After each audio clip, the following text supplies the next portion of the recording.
गिरीश जी नमस्कार। हाँ नमस्कार सर। बीएल लिया हुआ है। हाँ। 202 रुपये से। 202 से अच्छा बन गया भाई साहब। हाँ सर, तो उसको लंबा बना के रखना चाहता हूँ। कितने दिन तक, कितने साल तक? हाँ सर, चलेगा 3 4 5 साल 10 साल, कोई दिक्कत नहीं है।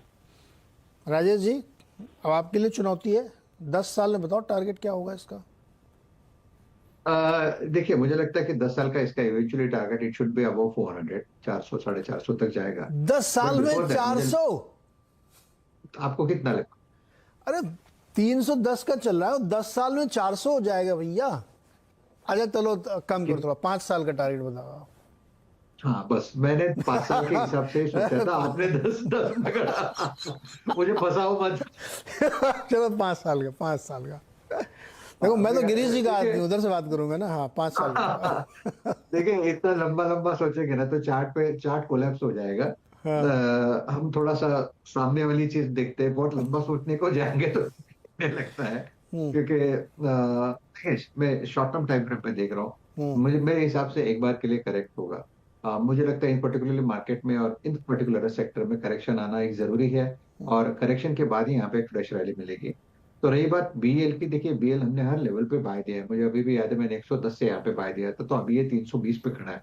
तो कहीं ना कहीं लगता है एक प्रॉफिट टेकिंग आएगी जो इसको एक बार के लिए 250 260 तक ड्रैग करेगी। बीए होगा नहीं होगा इस पे डिबेट हो सकता है, लेकिन चार्ट यही सजेस्ट कर रहा है कि प्रॉफिट टेकिंग ड्यू है, क्योंकि मंथली हम जो मंथली चार्ट देखते हैं वो एक्सटेंसिव है, खींचा हुआ है।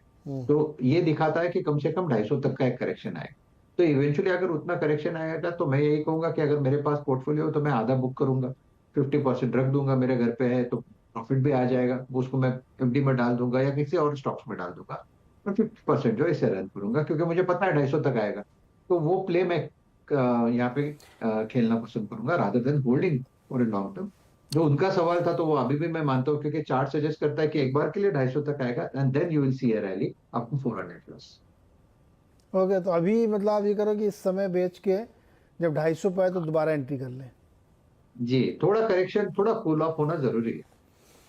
ओके भाई, ये एक ट्रिक है महेश जी आपके लिए कि या तो अभी बेच ले, थोड़ा इंतजार के 250 में री एंट्री करिएगा, लेकिन अगर नहीं करना है तो फिर इंतजार करिए। 400 तो जाएगा, 400 जाएगा ना 5 साल में सर? हाँ, उतना तो दिखता है क्योंकि चार्ट पे स्ट्रेंथ है, लेकिन ओके दिस लेवल अगर आप देखें तो एक्सट्रीमली ओवरबॉट है। तो एक्सट्रीमली ठीक ओवरबॉट है। वो भी कितना, आप कह सकते हैं कम से कम 1 साल से खींच रहा है ओवरबॉट में, तो एक कूल ऑफ होना जरूरी है। ओके, तो ये राय है बीएल भारत इलेक्ट्रॉनिक। एसजेवीएन पर राय जानना चाहते हैं। 144 की बाइंग है और इस बाइंग मतलब ये पिछले महीने की इनकी शुरुआती दौर की बाइंग फिलहाल नजर आ रही है। स्टॉक को देखें तो एसजेवीएन आज लगभग 1.25% से ज़्यादा टूटा। पिछले 5 ट्रेडिंग सेशन में 5% से ज़्यादा की गिरावट हमें एसजेवीएन में देखने को मिली है। हालांकि पिछले 1 महीने में लगभग 11.5% स्टॉक ने रिटर्न दिया है। स्नेहा जी, 144 की बाइंग है, फिलहाल 146 रुपए के ऊपर है, बताइए क्या करना चाहिए? जी, एसजेवीएन को डेफिनेटली होल्ड कर सकते हो।